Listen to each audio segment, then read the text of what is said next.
یا حدیث میخونیم برادرها. برای آنکه کتاب علم هم تمام کردن ما در کار 76 حدیث سال 9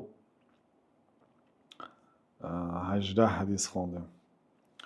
خب امام بخاری رحمت الله علیه گفتن که باب فضل من علم و علم، باب آیدی فضیلت آن آدمی که علم آموخته است و علم داده است برای مردم. یعنی باب درباره فضیلتی، یعنی برتری آن آدمی که علم را آموخته است با علم را برای دیگرها هم میدهد. مفهومش این که شخصیت هایی که علم آموخته است اینه که تعلیم نمیدهد. هست شخصیت هایی که علم ناآموخته است و نمیدهد، یعنی به طریق اولش که نمیدونه چی میدهد. باب درباره فضل آن آدمی که علم آموخته است و علم تعلیم داده است. بعد از آن حدیث 79 را ذکر کردم. گفتن که حدثنا محمد بن العلاء قال حدثنا حماد بن اسامه عن بريد بن عبد الله عن أبي بردة عن أبي موسى رضي الله عنه عن النبي صلى الله عليه وسلم قال مثل ما بعثني الله به من الهدى والعلم كمثل الغيث الكثير أصاب أرضا فكان منها نقية قبلت الماء قال إسحاق وكان منها طائفة قبلت الماء فأنبتت الكلأ والعشب الكثير وكانت منها أجادب أمسكت الماء فنفع الله بها الناس فشربوا وسقوا وزرعوا وأصابت منها طائفة أخرى إنما هي قيعان لا تمسك ماء ولا تنبت كلأ فذلك مثل من فقه في دين الله ونفعه الله ما بعثني الله به فعلم وعلم ومثل من لم يرفع بذلك رأسا ولم يقبل هدى الله الذي أرسلت به. و این حدیث از جمله حدیث های امثال، حتی بعضی علما جمع آوری کردن. امثال حدیث هایی که در آن پیامبر صلی الله علیه و سلم ضرب المثل زدن، مثال های معنوی را با مثال مادی فهماندن تا اینکه به ذهن شنونده نزدیک شود، به ذهن طالب علم، به ذهن دانشجو آسان شود. گفتن که مثال این دینی که الله تعالی مرا فرستاند از هدایت و از علم، دینی پیامبر صلی الله علیه وسلم رحمتا للعالمین و ما ارسلناک الا رحمتا للعالمین، ای پیغمبر ما تو را رحمت برای عالمیان فرستادیم. رحمت برای عربان، رحمتا للعالمین، همچون مهربانی برای تمام عالمیان، نه عالم انس فقط بلکه عالم انس هم، عالم جن هم، عالم حیوان هم، عالم پرنده هم، همه نمود عالم هایی که میدانیم و نمیدانیم. ابن کثیر در تفسیر الحمدلله رب العالمین آیت رقم 1 از آن سوره فاتحه میگن که وقیل گفته شده است که 18,000 عالم، یعنی عالم ها زیاد است و الله تعالی در بیرون عالم است. عالم رو همش رو الله تعالی آفریده است. پیغمبر صلی الله علیه و سلم که و ما ارسلناک الا رحمتا للعالمین. بنابراین معلم خیر، آدمی که به مردم خیر را تعلیم میدهد، حتی فرشته ها در آسمان، ماهی ها در آب، مورچه ها در سوراخی هایش در حق معلم الناس الخیر، آدمی که به مردم خیر را تعلیم میدهد دعا میکرده است، استغفار میپرسد. تعلیم دادن علم یکی از سببهای بخشیده شدن گناه است. کدام آدمی که به مردم خیر را تعلیم میدهد، نیکی را میفهماند، تعلیم میدهد، درس میدهد، این باعث میشد که گناهاش بخشیده میشد. فرشته ها در حقش دعا میکنند که گناهش بخشیده، استغفار میپرسند. ماهی ها در آب، شما تصور کنید در آب چقدر ماهی هست. از 4-3 حصه زمین آب است، در آن ماهی ها هست. در آن زمینش هم حتی مورچه ها در سوراخیش در حق آدمی که به مردم خیر و تعلیم میده دعای نیک میکنن. برای چی؟ برای اینکه علم شریعت رحمتا للعالمین. مورچه رو نکش گفت از شریعت. پیامبر صلی الله علیه و آله از کشتن مورچه، زنبور عسل یا عمومی زنبورها و از کشتن سوزنک و بعضی حیوان ها مثلا حتی قورباغه هم نکشیتون گفتن. خروس حقارت نکنیتون گفتن. حیوان های اگر ذبح کردنی شوید کاردتون رو تیز کنید، در نزد حیوان دیگر ذبح نکنید، راحت کنونید. و اگر اگه حیوان کشتنی شویدم یک ضربند کشید. این همش مهربانی برای مردم است. عذاب دادن، جزا دادن، سوختن اینا اجازت نیست. بنابراین یعنی حتی مورچه هایم در سوراخی هاش در حق معلم خیر دعای نیک میکنن. خلاصه پیامبر صلی الله علیه و سلم که مثال این دین و این شریعتی که من آمدم که اون عبارت از هدایت است، از راه راست، یعنی از عملهای صالح و از علم. هدایت عملی صالح، علم تعلیمات، شناسایی با الله تعالی و با مخلوقاتش. این دینی که من با آن آمدم یعنی دین اسلام که عبارت از علم و عملی صالح است، مانند باران است، کثیر، باران بسیار، اصاب ارضا، باران بسیار آمده به زمین رسید، در عین حاجت مردم به باران. ولی شاید مردم ما قدری آب و قدری باران نداند، یا مردم اروپا نداند قدری باران و قدری آب. قدری آب افریقا میداند امروز. جزیره عرب که پولدار هست مثلا چاهای چقور کافتند یا آبای فیلتر کردند، آباشون در آشیانه 70 هست، اگر چنده که آبی جاری نیست در دیاراشون. لیکن مردم افریقا واقعا در مسئله آب تنقیصی دارند. حالا امروز قریب در تمام میجا علاکه همی آبی چایتون هم آبی خریده هست، خریده می نوشید. مانندی باران، مثلا ما وقتی در مدینه می خوندیم گاه تیز یعنی در یک سال تقریبا 4 5 6 مراتبه نماز استسقا می شد، نماز طلب باران. بعد آفتاب برآمدن مردم در مسجد جمع می شدن، نماز 2 رکعت نماز مانند نماز عید 2 رکعت نماز خوانده، بعد نماز دعا میکردن که الله برای ما باران ده گفته. و این قحطی بسیار عذاب است، بی آبی. ما از همه چیزی که احتیاج زیاد داریم این به آب است. سحر میخیزید یکم چیزی که به شما درکار است آب است، هم برای نوشیدن هم برای شستشو، به همه چی. بی آب تصور کنید یک روز اگر بی آب زندگی کنید چی میشد حالتون؟ بنابراین اولین مخلوقی که الله تعالی آفرید این آب است. بعد از آن عرش را آفرید، بعد از آن لوح و قلم آفرید، بعد 50,000 سالش بعد آسمان های و زمین ها آفرید. آسمان که آفرید با آسمان ماهتاب و آفتاب و ستارگان آفرید. بعد از آن در نتیجه شب و روز پیدا شد. زمین را آفرید، در بالاش کوه‌ها، سنگ‌ها، دریاها، حیوان‌ها آفرید. زمین را هموار کرد تا اینکه در اون راه گشته شود، زندگی کرده شود. لیکن اولین مخلوقی که آفرید آب است. یعنی در همین عالم یگانه الله تعالی بود، دیگه هیچ چیزی نبود. اولین چیزی که الله تعالی آفرید این آب است.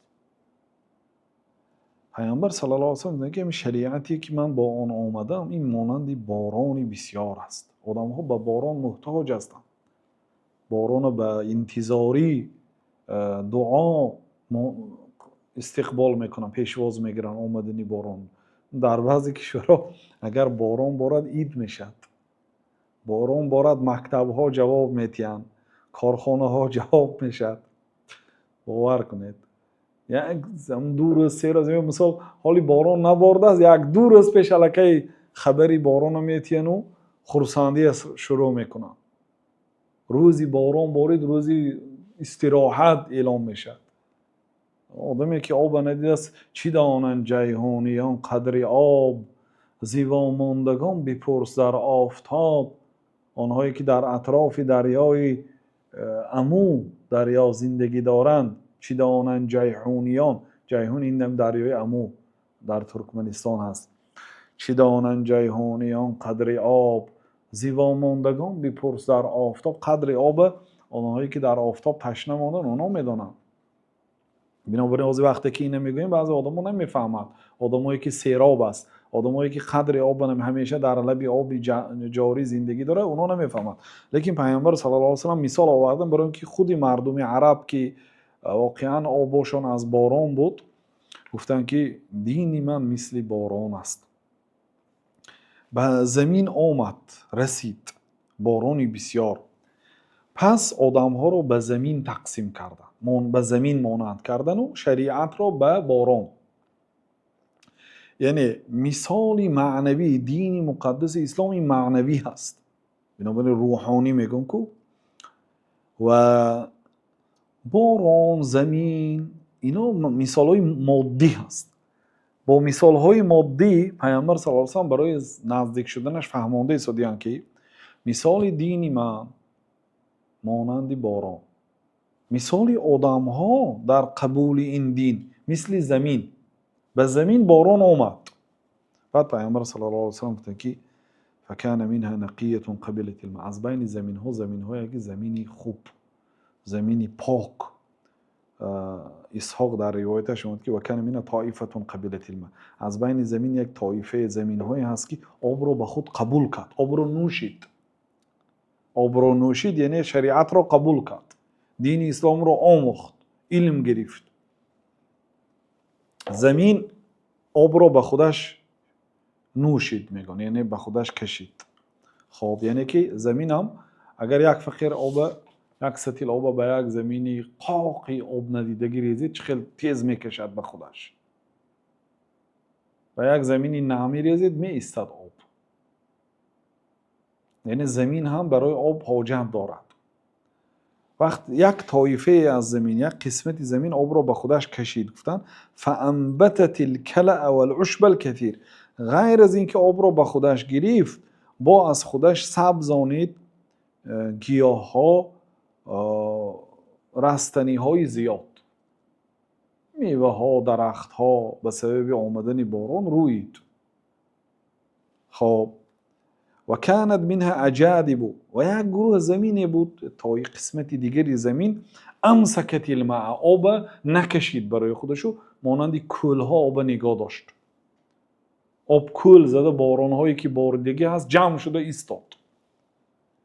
فنفع الله بها الناس. همین نوع زمین که آب در روش نگاه داشته ایستاد، از این آب مردم فایده گرفتن. چخیر فشربوا، از این آب آمده نوشیدن چون که آب زیاد جمع شد. و سقوا، چارواهاشون هم آب دادن، سیراب کردن. و زرعوا، آب بردن، زراعت هاشون آب دادن، سیراب کردن، زمین هاشون، درخت هاشون. این دویم نوع زمین است. این خودش آب نکشید و جمع کرده ایستاد در بالاش. و اصابت منها طائفه اخرى. طایفه دیگری زمین بود که انما هی قیعان. این نوع زمین قیعان گفته میشه. لا تمسک معا، بعد شرح دادن، ولا تنبت کلا. نه آب را به خودش نگاه میدارد، نه یگان چی میرویاند. آب گرفت و هیچی نرویاند. لا تمسک معا، آب داشته نمی، آب قعر زمین بمیرد هیچی نمیروید. بعد از اون گفتن که فذلک مثل من فقه فی دین الله. فقیه هم خوانده میشد، فقه هم خوانده میشد. این مثال آن آدمی که در دین اسلام فقیه شده است، فهمیده است، شریعت را آموخته است. و نفعه ما بعثنی الله به، آن چیزی که منو الله تعالی با آن فرستاد، یعنی دین اسلام برای او فایده داد. فعلم و علم، خودش علم آموخت و به دیگران هم علم داد. این یکم طایفه مانند زمینی که آب خودش بکشید، تشنگی خودش هم شکست، از آن استفاده برد، باز از خودش زراعت و میوه و سبزوات و درخت ها از خودش رویانید، مردم از آن استفاده کردند. ومثل من لم يرفع بذلك رأسا ولم يقبل هدى الله الذي أرسلت به. مثال دوم طایفه آدم ها این است که علم آموختند و به مردم هم رسانیدند و نمانند طایفه اول. مثلا علم آموختند و از اون علم بهره بسیار نگرفتند، لیکن همون علم چه خیلی که شنیدن همه خیلی با دیگران رسانیدند. اینم تشبیه کردن به حافظان حدیثی که فقیه نبودن، مانند حضرت ابو هریره رضی الله عنه از پیامبر صلی الله علیه و سلم شنیدند و به مردم رسانیدند، لیکن اینقدر از حدیث ها مسئله های زیاد نبرآوردند. ابن عباس رضی الله عنهما جمع کردند، یعنی هم حافظ بودند و هم فقیه بودند، یعنی مسئله های زیادی را از آیات و قرآن استنباط میکردند. ببینید وقتی که امام شافعی مهمان امام احمد شدند، پسر امام احمد به امام شافعی نظر میکرد، چون که غایباً شنیده بود. زهوت نمیگفت درباره امام مالک بسیار شنیده، درباره امام شافعی بسیار شنیده بود که پدرش امام شافعی را تعریف میکند. اکنون روبرو دید. بعد وقتی سحر شد به پدرش شکایت کرد، گفت که این گفت تعریفی عالمیتان شب گفت طعام زیاد خورد، عالم باید کم خورد و خیر. و این شب بعد خفتن در حال خواب کرد، بامداد بخست تهجد نخوند. این دوم عیبش. سوم عیبش با تورات نکرده بامداد خواند. یعنی که پسر امام احمد همین سه تا عیبه یافته است از امام شافعی. بعد امام شافعی امام احمد آهسته با آداب میپرسن که یعنی شما چه خیل طهارت نکردید، طهارت داشتید مگر؟ میگم که بله. من بعد اینکه خفتن خواندم خواب رفتم، از یک حدیث 70 مسئله برآوردم تا سحر، یعنی بنوشتن و بخواندن، فقط فکر کردی از یک مسئله، از یک حدیث 70 مسئله برآوردم. یعنی چی معناش؟ یعنی یک حدیث به 70 سوال جواب هست در داخل این حدیث. چی؟ حدیث همین که پیامبر صلی الله علیه و سلم از نزد یک کودک میگذشتن، ابو عمیر نام داشت، میگفتن که ها ابو عمیر گنجشکت کجا شد؟ گفت مرد یا رسول الله. انا میقدر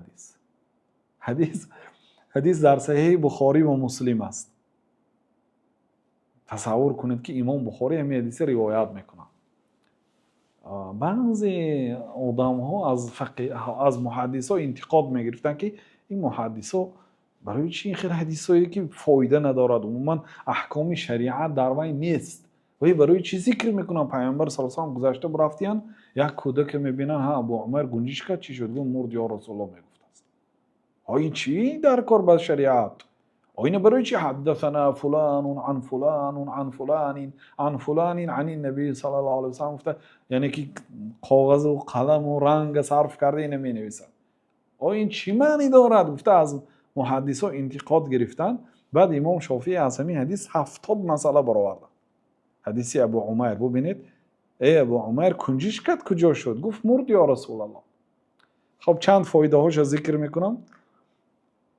یکیش حالی آدم کودک علاکه کنیه داشته است، پدری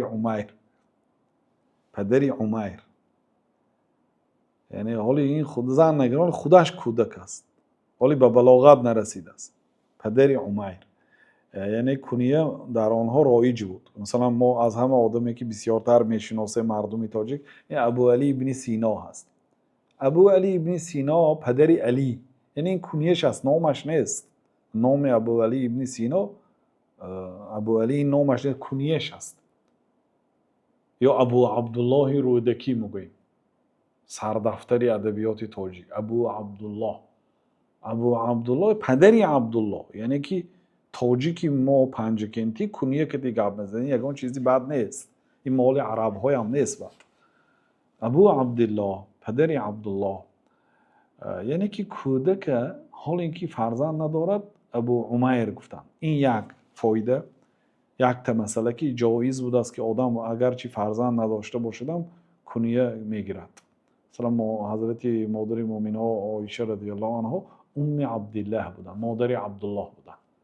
عبدالله فرزندشان نبود. همین گونه. دویم مسئله تصغیر نام ها اجازت بود است، یعنی نام معیده کردن. عمر هیو عمیر های. عمر یعنی عمر. عمیر عمرچه. عمرچه. اگر آدم دویم فرزند یک تا فرزندش عمر ماند، دویمش مثل عمرچه ماند میشد. مانند حسن و حسین. حسن حسینش حسنچه ترجمه میشه تاجیکش به صیغه تصغیر. عمیر یعنی یک نام با معیدچه کردن. پدری عمرچه. یعنی دو تا مسئله. سوم مسئله این که نماز جماعت برای کودکان فرض نبوده است. برای اون که اگر نماز جماعت فرض میشد پیامبر صلی الله علیه و آله این کودکی میگفتن که خیز نماز جماعت را میفتن. چون که ترک فرض گناه است. گناه این منکر است و باید این کار کرد. خاصتا پیامبر صلی الله علیه و آله که راهنمای مردم هستند باید دلالت میکردن که به نماز جماعت خیز را کاردار نمیشدن. یکی از دیگر مسئله این است که نگاه داشتن حیوان ها اگر مثلا یا در قفس محکم کردن آنها اجازت است به شرطی که نگاه و بین کرده شود، آب و دانش داده شود. چون که این یک نغیر گفته که یک گنجشکک داشت، همون گنجشکک که اصلا بازی کرده میشیش در راه پیامبر صلی الله علیه و سلم. پیامبر صلی الله علیه و سلم عادتا اینو میدیدند. وقتی که این مراتب دیدن که گنجشکش مرده است و این کودک غمگین بود، همچون دلبرداری و همچون تلطف معامله خوب ها ابو عمر گنجشکت کجا شد؟ گفته پرسیدم مرد یا رسول الله. گفت مثلا این 5 فایده رو ذکر کردیم، 5 مسئله رو. امام شافعی بعد خفتن تا از آن امام داد 70 مسئله برآوردن. اصلا یه حدیثی که نظر ناگیر است و هیچ چی نیست، به 70 سوال جواب برآوردن. من اینو در یک رساله جمع آوری کردم، همین 70 مسئله هایی که امام شافعی برآوردن. بنابراین وقتی نماز بامداد میشد تهجد نمیخوانند. تهجد فایدهش برای خودشون است، لیکن این مسئله هایی که برآوردن از حدیث نه فقه فهم میبرارد آدمی فقیه. این برای ما موند. بعد امام شافعی بعدی تقریبا 200 سال یا 100 سال زایدتر یوسف ابن عبدالبر مالکی آمده 30 فایده دیگر برآوردن همین حدیث 100 تا کردن. 70 تا مسئله امام شافعی برآوردن از همین حدیثی کوچکی نظر ناگیر. 30 مسئله یوسف ابن عبدالبر ابو عمر ابن عبدالبر برآوردن. 100 مسئله از همین حدیث علما استنباط کرده. یعنی این آدمی که از حدیث پیامبر صلی الله علیه و آله مسئله میبرارد، فهمش چقور هست، فقیه هست آدمی که حدیث حفظ کرده است. چه خیلی که از پیامبر صلی الله علیه و آله شنید به ما آورده رسانیده است، ولی یک فهمی سبک هم داشت. اینقدر 100 مسئله نبراردن، 5 6 مسئله برآورده میتونست. حافظ بود، فهم داشت، ولی که به این درجه نبود. این آدم مرتبه دوم است. حدیث رو از پیامبر صلی الله علیه و آله شنیده است، به مردم با آورده رسانیده است. این مانند گفتن همون زمینی که آب در خودش جمع کرده است. آدم ها آمده از این آب نوشیدند، به حیواناشون آب دادند، به زمین هاشون بردند، به حاجتاشون استفاده بردند. این زمین یعنی که آب رو نگاه داشت. سیومین قسمت زمین آب به خودش کشید و هیچ چی نداد. این شوربوم زمینی شور است. زمینایی که آب میکشد هیچ چی نمیبرارد. این آدمی که به حافظ ابن حجر نقل کردن در شرحش که آدمایی که شریعت نمی آموزد، حتی گفتن آدمایی که عموما دین قبول نکرد، یعنی شریعت قبول نکرد، دین نآموخت، علم نگرفت، اینا هیچی بهره هم نگرفتن. شریعت هست و بهره نگرفتن، نه خودشون بهره گرفتن نه به دیگران رسانیدن. خلاصه در این حدیث پیامبر صلی الله علیه و سلم گفتن که مثال من و مثال شریعت مثل باران. چی بین باران و بین شریعت چی چیز اینها را جمع میکند؟ زنده کردن. الله تعالی در چند جای قرآن میگوید که زمین را شما در فصل زمستان مرده میبینید. زمین سیاه، درختها سیاه. وقتی بهار شد ما از آسمان بارون میبارونیم، زمین هزت، زمین به لرزه میآید و از خودش گیاه ها میبرد. ناگاه زمینی مرده زنده میبینید، کبوت و سبز و منور میبینید. کذالک النشور، همین گونه ما روز قیامت با انسان هم زنده میکنیم. چه خیلی که زمینی مرده را زنده کردیم، زمینی سیاه را سبز کردیم، همین گونه آدم هایی که مرده در قبرهاشون پوسیده رفتن، اونها رو دوباره زنده میکنیم. برای ما کاری مشکل نیست. اون ذاتی که از هیچ چیز انسانیت را به هستی آفرید، مگر دوباره زنده کردن برای او مشکل است؟ نه. آدمی که یک بار عمارت ساخته است، دویم بار ساختن برای او آسانتر است. ولله المثل الاعلی. در این حدیث پیامبر صلی الله علیه و سلم شریعت را و دین و علم را به مانند باران مانند کردند. باران هم زمین را زنده میکند، مردم به باران حاجت دارند. علم هم مردم را زنده میکند و قلب آنها به این علم و به این شریعت احتیاج دارد. قلب آنها آب میخورد، روح آنها غذا میگیرد از این شریعت.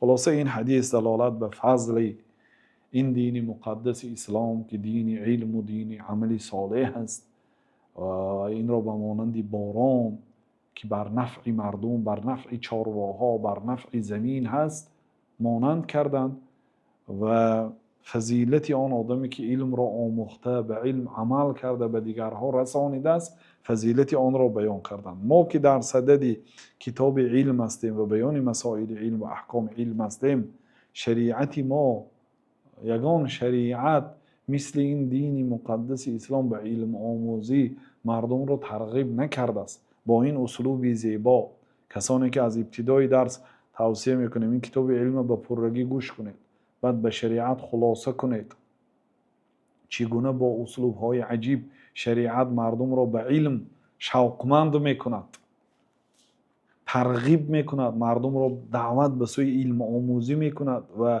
بیان میکند فضیلت علم آموزی را. خاصتا کسی که علم را آموخته است، از وی باید دیگرها بهره‌مند شوند از علمش و از عملش. و این حدیث واقعا دلالت به فضیلت آن آدمی که علم را می آموزد و خود عمل میکند و به دیگرها تعلیم میدهد دلالت میکند. والله تعالی اعلم.